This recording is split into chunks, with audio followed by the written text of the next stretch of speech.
जय हिंद, नमस्कार फ्रेंड्स। ज्योति क्लासेस में आप सभी का एक बार फिर से स्वागत है। हेलो दोस्तों, कैसे हैं आप सभी? आई होप आप सभी बहुत ही अच्छे होंगे, स्वस्थ होंगे, स्टडी अपनी कंटिन्यू कर रहे होंगे। चलते हैं हमारी आज की मॉर्निंग की क्लास की तरफ। सभी को सुप्रभात, गुड मॉर्निंग। देखते हैं आज के दिन क्या है कुछ खास। फ्रेंड्स, आज है हमारा 9 अप्रैल।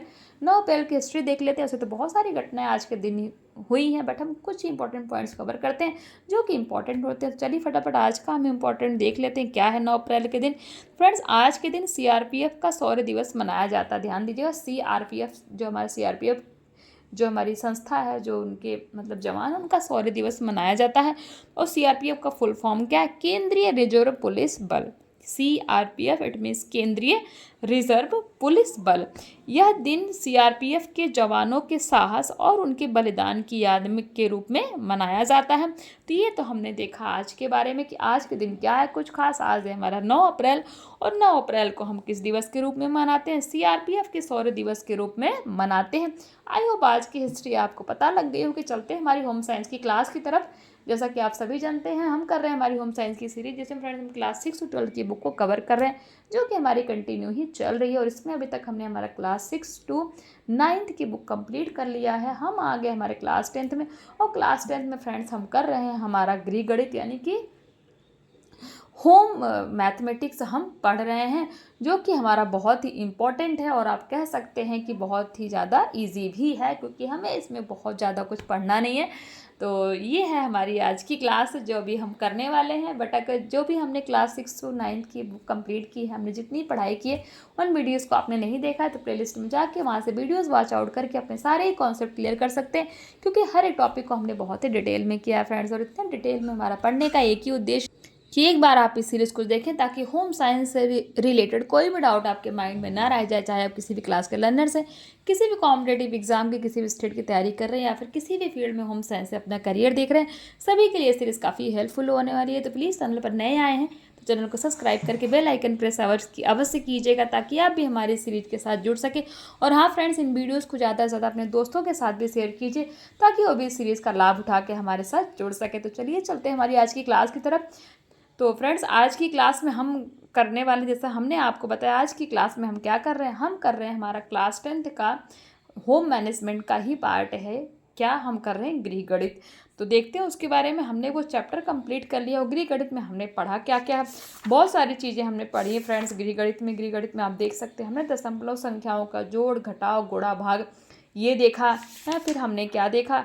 गृह गणित का महत्व एवं आवश्यकता देखी। साथ ही साथ हमने माप तौल की मैट्रिक पद्धति देखी, जिसमें हमने तौलने की यूनिट देखी, मात्रा की यूनिट देखी, हमने एरिया की यूनिट देखी, लंबाई की यूनिट देखी, वस्तुओं का किस तरह से हम मेजरमेंट कर सकते हैं उसके बारे में हमने देखा। दशमलव के बाद हमने नेक्स्ट हमारा क्या पढ़ा फ्रेंड? दशमलव के बाद हमने हमारा पढ़ा है लाभ व हानि, साधारण ब्याज भी हमने कंप्लीट किया इस पूरे चैप्टर के माध्यम से। आई होप आपने इन सारी वीडियोस को देखा होगा। नहीं देखा तो प्लेलिस्ट में जाके वहाँ से वीडियोस वॉच आउट करके अपने सारे कॉन्सेप्ट क्लियर कर सकते हैं। तो ये तो थी फ्रेंड्स हमारी प्रीवियस क्लास। आई होप आपको समझ में आई होगी। तो चलिए फ्रेंड्स, स्टार्ट करते हैं हमारी आज की क्लास। आज की क्लास में जैसा कि हमने बताया कि हम करने वाले हमारा ये जो हम गृह गणित हमने चैप्टर कंप्लीट किया, इसी के कुछ क्वेश्चन आंसर देखते हैं। लंबाई मापने की इकाई है, फटाफट बताइए। लंबाई मापने की इकाई, ऑप्शन ए कहता है सेंटीमीटर और मीटर, ऑप्शन बी कहता है gram, kilogram, option C litre, millilitre, option D इनमें से कोई नहीं। फ्रेंड्स, लंबाई मापने की इकाई क्या है? सेंटीमीटर और metre. It means option A is हमारा राइट आंसर। क्वेश्चन 2 है, 1 किलोग्राम में कितने ग्राम होते थे? कितनी बार क्वेश्चन पूछा गया ये है? Option A 500 gram, option B 100 gram, option C 1500 gram, option D 2000 gram. Friends, 1 kilogram में कितने ग्राम होते हैं? 1000 ग्राम, यानी कि 1000 ग्राम होते हैं। तीसरा क्वेश्चन है, 1 ग्राम में होते हैं? Option A 10 decagram, option B 10 centigram, option C 10 decigram, option D 10 hectogram. तो फ्रेंड्स, 1 ग्राम में होता है कितना? 1 ग्राम में होता है हमारा 10 डेसीग्राम। तो ऑप्शन सी इज हमारा राइट आंसर। क्वेश्चन 4 है, 1 लीटर बराबर होता है? ऑप्शन ए 100 मिलीलीटर के, ऑप्शन बी 1000 मिलीलीटर के, ऑप्शन सी 1000 डेका लीटर के, ऑप्शन डी कहता है 2000 डेसी मीटर के। तो फ्रेंड्स, 1 लीटर बराबर कितना होता है? 1000 मिलीलीटर के, ऑप्शन बी इज हमारा राइट आंसर। क्वेश्चन 5 देखते हैं, 5 किलोग्राम में कितने ग्राम होते हैं? यानी कि 5 किलोग्राम है आपके पास, तो कितने ग्राम होंगे? ऑप्शन ए कहता है 500 ग्राम, ऑप्शन बी कहता है 5000 ग्राम, ऑप्शन सी कहता है 2000 ग्राम। एंड ऑप्शन डी क्या कहता है 7000 ग्राम। तो 5 किलोग्राम में कितने ग्राम होंगे 5000 ग्राम होंगे। कैसे 1 kilogram is equal to 1 kilogram is equal to 1000 gram. तो 5 kilogram is equal to 5000 gram. Question 6 देखते हैं आधा किलोग्राम में कितना ग्राम होगा। ऑप्शन ए कहता है 200 ग्राम, ऑप्शन बी 500 ग्राम, ऑप्शन सी कहता है 1000 ग्राम, ऑप्शन डी कहता है 1000 ग्राम। तो फ्रेंड्स आधा किलोग्राम में कितने ग्राम होते हैं 500 gram. It means option B is हमारा राइट आंसर। क्वेश्चन 7 है भार मापने की इकाई बताइए। Option A centimetre, option B gram, kilogram, option C है मिली, लीटर, ऑप्शन डी है इनमें से कोई नहीं। तो फ्रेंड्स भार मापने की इकाई क्या है ग्राम, ग्राम, किलोग्राम। क्वेश्चन 8 से देखते हैं 1 दर्जन पेंसिल का मूल्य ₹36 है, तो एक पेंसिल का मूल्य बताइए। तो हमने आपको बताया था ना कि जब आपको मेनी ज्ञात हो और 1 निकालना है तो आपको क्या करना है, और 1 पता हो मेनी निकालना है तो क्या करना है। यहाँ पे 1 दर्जन पेंसिल का मूल्य 36 दे रखा है, 1 निकालना है तो आप क्या करेंगे डिवाइड करेंगे। कैसे डिवाइड करेंगे बताइए। ऑप्शन ए कहता है ₹4, ऑप्शन बी कहता है ₹2, ऑप्शन सी कहता है ₹6, ऑप्शन डी कहता है ₹3। तो it means option D is हमारा 3, यानी कि 1 दर्जन पेंसिल का मूल्य क्या है 36 है, तो एक पेंसिल का मूल्य कितना होगा ₹3। क्वेश्चन 9 देखते हैं 1 दर्जन केले का मूल्य ₹48 है, तो एक केले का मूल्य क्या है। तो ऑप्शन ए कहता है ₹2, ऑप्शन बी कहता है ₹4, ऑप्शन सी 3, ऑप्शन डी ₹6। 1 दर्जन केले का मूल्य 48 है, तो एक केले का मूल्य ₹4 हो जाएगा। क्वेश्चन 10 है 1 गिलास जूस का दाम ₹13 है, तो 9 गिलास जूस का दाम क्या होगा। ऑप्शन ए कहता है ₹69, option B 119, option C 170, option D 117। तो फ्रेंड्स 1 गिलास जूस का दाम जो है कितना है 13 रुपीज़ है, तो 9 गिलास जूस का दाम कितना हो जाएगा 117 rupees. It means option D is हमारा राइट आंसर। नेक्स्ट क्वेश्चन की तरफ फटाफट चलते हैं। क्वेश्चन 11 कहता है 409 + 554 + 6। ध्यान दीजिएगा ये नॉर्मल हमारा एडिशन नहीं है, ये ध्यान दीजिएगा। 4.09 + 5.54 + 6.73 का योग होगा, तो कितना हो जाएगा। ऑप्शन ए है 16.36, option B 13.85, option C 19.92, option D 20.84। तो फ्रेंड्स इसका योग कितना हो जाएगा ऑप्शन है यानी कि 16.36 है, यानी कि जब इन तीनों को आप ऐड करेंगे तो इसका जो है योगफल कितना होगा 60 रुपीज़ 0.38। क्वेश्चन 12 देखते हैं 1 लीटर पेट्रोल का दाम ₹70.75 है, तो 15 लीटर पेट्रोल का दाम क्या होगा बताइए। तो ऑप्शन ए देख लीजिए क्या कहता है 1040.50, ऑप्शन बी कहता है 1250.00, ऑप्शन सी कहता है 1061.2500 एंड ऑप्शन डी कहता है ₹2000.00। फ्रेंड्स 1 लीटर पेट्रोल का दाम ₹70.75 है, तो 15 लीटर पेट्रोल का दाम कितना हो जाएगा। तो 15 लीटर पेट्रोल का दाम होगा 1061.25। तो आंसर सी इज हमारा राइट आंसर। क्वेश्चन 13 पे हम चलते हैं फटाफट। 2 किलो चीनी का दाम पूछ रहे हैं ₹90 है, तो 5 किलो चीनी का दाम कितना होगा बताइए फटाफट। अगर 2 किलो चीनी 90 रुपये में मिल रही है तो 5 किलो चीनी कितने में मिलेगी। तो आंसर आपका हो जाएगा ऑप्शन आपका क्या हो जाएगा ए यानी कि 225 रुपीज़। क्वेश्चन 14 देखते हैं 4 सेबों का दाम यानी कि 4 सेबों का दाम ₹60 है, तो 1 दर्जन सेबों का दाम कितना होगा। Option A ₹200, option B ₹250, option C 150, option D 180। तो फ्रेंड्स अगर 4 सेबों का दाम ₹60 है तो 1 दर्जन सेबों का दाम कितना होगा ₹180। कैसे होगा बताइए कमेंट करके। क्वेश्चन 15 थे 3 पेंसिलों का मूल्य ₹24 है, तो 10 पेंसिलों का मूल्य बताइए। फ्रेंड्स अगर 3 पेंसिलों का मूल्य 24 है तो 10 पेंसिलों का मूल्य कितना हो जाएगा ₹80। क्वेश्चन 16 देखते हैं 1 लीटर पेट्रोल का मूल्य ₹21.52 है, तो 20 लीटर पेट्रोल का दाम क्या होगा। तो आपका आंसर हो जाएगा सी यानी कि बताइए फटाफट पेट्रोल का दाम ₹430.40। क्वेश्चन 70 थे 1 किलोग्राम चावल का मूल्य ₹60 है, तो 4 किलोग्राम चावल का क्या मूल्य होगा। तो आंसर हो जाएगा ₹240। क्वेश्चन 18 थे 1 किलो अमरूद का दाम ₹70 है, तो 5 किलो अमरूद का दाम क्या होगा। आंसर हो जाएगा ₹350। क्वेश्चन 19 है इज इक्वल टू विक्रय मूल्य माइनस क्रय मूल्य किसके इज इक्वल टू होते हैं, किसका फॉर्मूला है विक्रय मूल्य माइनस क्रय मूल्य तो लाभ, जब आपको लाभ निकालना हो तो लाभ इज इक्वल टू विक्रय मूल्य माइनस क्रय मूल्य का हम फार्मूला लगाते हैं। तो ऑप्शन बी इज हमारा लाभ इज राइट आंसर। क्वेश्चन 20 है, हानि इज इक्वल टू क्या होगा, उसमें माइनस आप विक्रय मूल्य करोगे तो ऑप्शन सी हो जाएगा हमारा क्रय मूल्य, यानी कि हानि इज इक्वल टू क्रय मूल्य माइनस विक्रय मूल्य। क्वेश्चन 21 है, उधार दिया जाने वाला रुपया क्या कहलाता? ऑप्शन ए कहता है ब्याज, ऑप्शन बी मूलधन, ऑप्शन सी दर, ऑप्शन डी मिश्रधन। तो फ्रेंड्स उधार दे जाने वाला रुपया कहलाता है मूलधन। तो ऑप्शन बी इज हमारा राइट आंसर। क्वेश्चन 22, 1 किलोग्राम दाल का मूल्य ₹80 है, तो 6 किलोग्राम दाल का मूल्य क्या होगा? तो 1 किलोग्राम दाल का मूल्य क्या है? 80 है, तो 6 की, यानी कि जब हमें एक का पता होता है, ज़्यादा का निकालना होता है तो हम क्या करते हैं, और ज़्यादा का पता होता है एक का निकालना होता है तो हम क्या करते हैं? आंसर करके बताइए, हमने पढ़ा था वन मेनी का कॉन्सेप्ट।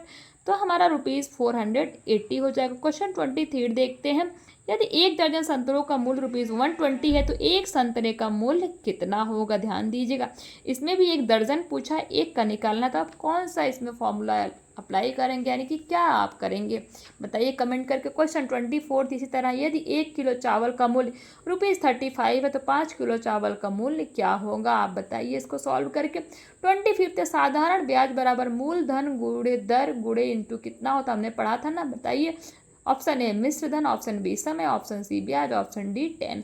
फ्रेंड्स साधारण ब्याज निकालना हो तो मूलधन इंटू दर इंटू क्या होता है? समय होता है। That means option B is हमारा राइट आंसर। क्वेश्चन 26 है, क्या कहता है? ब्याज इज इक्वल टू मिश्र धन माइनस कितना होता है? तो समय, ऑप्शन बी कहता है दर, ऑप्शन सी कहता है 100, ऑप्शन डी कहता है मूलधन। तो ब्याज निकालने के लिए फ्रेंड्स मिश्र धन माइनस मूलधन हो जाता है। ये तो हमने देखे ऑब्जेक्टिव टाइप से क्वेश्चन, जो कि बहुत ही इंपॉर्टेंट थे। ये ऐसे ही समझ बेटा, सॉरी फ्रेंड्स, मैं थोड़ा आवाज़, मैं क्या कह रही थी कि जैसे ये अभी हम मैथ पढ़ रहे हैं ना, तो मैथ ये रट्टा मारने वाली चीज़ नहीं कि आपको मैं क्वेश्चन रटा दूँ आप कर लोगे, ऐसा नहीं है। इसको आपको कॉन्सेप्ट समझने पड़ते हैं, तो आप इसको खुद सॉल्व करके तब इसका आंसर निकालने की कोशिश करिएगा। ये देखिए कुछ अति लघु उत्तरीय प्रश्न दे रखा है, गृहिणियों के लिए गृह गणित का क्या महत्व है, अथवा गृह परिचर्या का क्या महत्व है, गृह परिचर्या का क्या महत्व है, घरेलू कार्यों में बजट बनाना, आय व्यय का हिसाब रखना, दूध सब्जी राशन आदि का हिसाब रखना तथा उनकी कीमत अथवा मूल्य के अनुसार भुगतान करना आदि कार्य आते हैं। इन सभी कार्य हेतु गणितीय गणनाओं की आवश्यकता होती है, अतः इन सभी कार्यों को सुचारू रूप से करने हेतु गृह गणित का ज्ञान होना प्रत्येक गृहिणी के लिए अति आवश्यक होता है। क्वेश्चन 2 है, 1 लीटर दूध का मूल्य ₹35 है तो 5.5 लीटर दूध का मूल्य कितना होगा? देख लीजिए, 1 लीटर दूध इज इक्वल टू ₹35, 5.5 लीटर दूध का निकालना, तो क्या करोगे आप? ₹35 को 5.5 से मल्टीप्लाई कर दोगे, आंसर आ जाएगा 192.5। क्वेश्चन 3 है, 8 किलोग्राम चावल का मूल्य ₹336 है। 1 किलोग्राम चावल का मूल्य क्या है, यानी कि 8 किलोग्राम चावल का मूल्य आपको पता है, 1 किलोग्राम निकालना है, तो आप क्या कर दोगे? इसको डिवाइड कर दोगे, किसको? 8 को 336 से आप डिवाइड कर दोगे, आंसर आ जाएगा, यानी कि 1 किलो चावल का ग्राम रुपीज़ मूल्य कितना आ जाएगा? 42 रुपीज़ आ जाएगा। क्वेश्चन 4 कहता है, मधु 1 लीटर पेट्रोल में 12.05 किलोमीटर दूर कार ले जाती। ध्यान दीजिएगा, मधु के कार में 1 लीटर पेट्रोल है, मधु 1 लीटर पेट्रोल में क्या कितना किलोमीटर दूरी तय करती है? तो 12 किलोमीटर 0.05 किलोमीटर दूरी कार ले जाती है, तो 15 लीटर पेट्रोल में वह कितनी दूर जाएगी? यानी कि मधु के कार में अगर 1 लीटर पेट्रोल है तो उसमें वो 12 किलोमीटर दूरी तय करती है, और 15 किलोमीटर अगर पेट्रोल होगा तो वो कितना दूर जाएगी? क्वेश्चन समझ में आ गया होगा। 1 लीटर पेट्रोल में कार चली कितना? 12.5 किलोमीटर। 15 लीटर पेट्रोल में कार कितना चलेगी? 12.05 into 15 is equal to 180.75 kilometre, यानी कि 15 लीटर पेट्रोल में मधु जो है 180.75 किलोमीटर दूरी तय करेगी। क्वेश्चन 5 12 कुर्सियों का मूल्य ₹504 है, तो एक कुर्सी का मूल्य क्या होगा? 12 कुर्सियों का मूल्य कितना दे रखा है? 504, तो डिवाइड कर देंगे, किसको? 12 से, 12 का पूछा ना, तो 12 को 504 से डिवाइड कर देंगे, आंसर आ जाएगा हमारा 42। अतः एक कुर्सी का मूल्य कितना है? 42 रुपीज़। क्वेश्चन 6 है, एक मेज का मूल्य ₹504 है तथा 15 मेजों का मूल्य बताइए। एक पता है, ज़्यादा निकालना है, तो क्या करोगे आप? सीधा सीधा इनको देख लीजिए, एक मेज का मूल्य 504 है तो 15 मेजों का मूल्य बताइए। एक मेज का मूल्य तो क्या करोगे आप? मल्टीप्लाई कर दोगे, क्वेश्चन 17 है, एक सिली हुई फ्रॉक में 1.5 मीटर कपड़ा लगता है, 15 मीटर कपड़े में कितनी फ्रॉक बनेगी। इसका भी हम क्या कर देंगे, ध्यान दीजिएगा। एक सिली हुई फ्रॉक में 1.5 मीटर कपड़ा लगता है, तो 15 मीटर कपड़े में कितनी फ्रॉक बनेगी, देख लीजिए। ये क्वेश्चन। दूसरा क्वेश्चन है, श्याम ने अपने तीनों पुत्रों की कमीज के लिए क्रमशः 2.50 मीटर, 1.50 मीटर और 1.60 मीटर कपड़ा खरीदा। उन्होंने कुल कितने मीटर कपड़ा खरीदा, तो हम तीनों को ऐड कर देंगे, निकल आएगा 5.6 मीटर कपड़ा श्याम ने खरीदा। क्वेश्चन 9 है, यदि नेहा की माँ ने उसे ₹5.10 दिए और उसके भाई ने उसे ₹6.50 दिए, तो नेहा के पास कुल पूछा है, दैट मीन्स इसको योग करना है। दोनों को हमने योग कर दिया, हमारा आंसर कितना आ गया, 11.60 हुए। तो ये हो गया हमारा आंसर। क्वेश्चन 10 था, लाभ तथा हानि क्या है। यदि कोई वस्तु कम मूल्य पर खरीद कर अधिक मूल्य पर बेची जाती है तो लाभ होता है, तथा यदि कोई वस्तु अधिक मूल्य पर खरीद कर कम मूल्य पर बेची जाती है तो हानि होता है। क्वेश्चन 11 है, ₹1300 का 9% साधारण वार्षिक ब्याज की दर से 3 वर्ष का ब्याज कितना होगा। तो दिया है, मूलधन कितना है 1300 यानी कि 1300, दर कितनी है 9% है, और समय कितना है 3 वर्ष। तो कर देंगे वही फार्मूला अपना, मूलधन गुणे दर गुणे समय बटा 100। तो मूलधन है 1300 और दर है यानी कि परसेंटेज कितना 9% की दर से ब्याज देना, समय कितना है 3 वर्ष का। तो कुछ नहीं करना, तीनों को मल्टीप्लाई करके 100 से डिवाइड कर देंगे, आंसर निकल आएगा हमारा 351। इट मीन्स 3 साल का उसको कितना देना पड़ेगा, 351 रुपीज़ क्या देना पड़ेगा, ब्याज देना पड़ेगा। क्वेश्चन 12 है, 5% वार्षिक ब्याज की दर से ₹700 का 4 वर्ष का साधारण ब्याज बताइए। ध्यान दीजिएगा, 5% वार्षिक ब्याज की दर से ₹700 का 4 वर्ष का साधारण ब्याज बताइए। तो मूलधन दिया है ₹700, दर है 5%, समय दिया है 4 वर्ष। वही कर देंगे सीधा, 700 गुणे 5 गुणे 4 बटा 100। वही 700 को 5 से गुणा कर देंगे, 700 को 5 से 5, फिर इसका जो आंसर आएगा यानी कि 7×5 = 35, और 35 को 4 से गुणा कर दो, कितना आ जाएगा 1400 अपॉन 100। इनको दोनों को डिवाइड करके हमारा आंसर कितना आ जाएगा, ₹140। तो ये तो हमने देख लिया क्या फ्रेंड्स, कुछ क्वेश्चन आंसर्स की प्रैक्टिस। अति लघु उत्तरीय भी कुछ क्वेश्चंस दिए गए हैं, जिसमें उन्होंने पूछा गृह गणित से आप क्या समझते हैं। गृह विज्ञान की छात्राओं के लिए गृह गणित के महत्व को स्पष्ट कीजिए। एक विद्यालय में वही क्वेश्चन दे रखा है आपको सॉल्व करने के लिए, तो प्लीज़ इन सारे क्वेश्चन की स्क्रीनशॉट ले लीजिए। इसमें से एक भी क्वेश्चन को आप छोड़िएगा नहीं, क्योंकि ये है मैथ और आप सभी जानते हैं मैथ मांगती है प्रैक्टिस। आप जितना इन क्वेश्चन को सॉल्व करने की कोशिश करेंगे उतना ही आपके मैथ में कॉन्सेप्ट्स क्लियर होते जाएंगे। बहुत ही इजी क्वेश्चन है फ्रेंड्स, बेसिक्स मैथ है, इसीलिए इसमें ज़्यादा कुछ बताने वाला है नहीं, सभी को पता है। कौन नहीं पढ़ा है आप बताइए, किसी को नहीं, किसको नहीं आता दशमलव का जोड़ घटाव गुणा भाग, साधारण ब्याज निकालना है, परसेंटेज कौन नहीं जानता। तो बहुत ही इजी है। कुछ यूनिट्स हमने पढ़ी, वेट के बारे में है, लेंथ के बारे में, तो ये सब सभी को पता है। थोड़ा बहुत चीज़ें मैं मानती हूँ नहीं ज्ञात होती है हमें, बट वो धीरे धीरे करते करते हमें सब पता हो जाता है। तो प्लीज़ इनका आप स्क्रीनशॉट लेके सारे क्वेश्चन सॉल्व करने की कोशिश करिएगा। इसी के साथ हमारा ये होम मैनेजमेंट का चौथा चैप्टर भी कंप्लीट होता है। कौन सा हमने क्या पढ़ा, गृह गणित यानी कि होम मैथमेटिक्स भी हमारा कंप्लीट होता है। आई होप ये क्लास आपको अच्छी लगी होगी। 1-2 क्लास से मेरी तबीयत उतनी सही नहीं थी, शायद आपको कुछ चीज़ें उतनी कम समझ में आई होंगी। प्लीज़ कमेंट करके बताइएगा। मैं एक बार सिलेबस कंप्लीट करने के बाद इस पूरे चैप्टर को एक एक क्वेश्चन को आपको कराऊंगी, ये आपसे मेरा वादा है। तो प्लीज़ अगर कुछ डाउट है तो कमेंट करके पूछिए, नहीं डाउट है तो भी अपनी राय हमें बताइए। और हाँ, अगर कुछ भी आपको ये सीरीज़ थोड़ा बहुत भी अच्छी लग रही है ना, तो फ्रेंड्स प्लीज़ चैनल को सब्सक्राइब करके बेल आइकन प्रेस करके अवश्य जाइएगा। मिलते हैं हमारी नेक्स्ट क्लास में, जिसमें हम करेंगे हमारा दूसरा टॉपिक स्टार्ट करेंगे। तब तक के लिए जय हिंद, नमस्कार। हंसते रहिए, मुस्कुराते रहिए, एक दूसरे की हेल्प भी करते रहिए। धन्यवाद।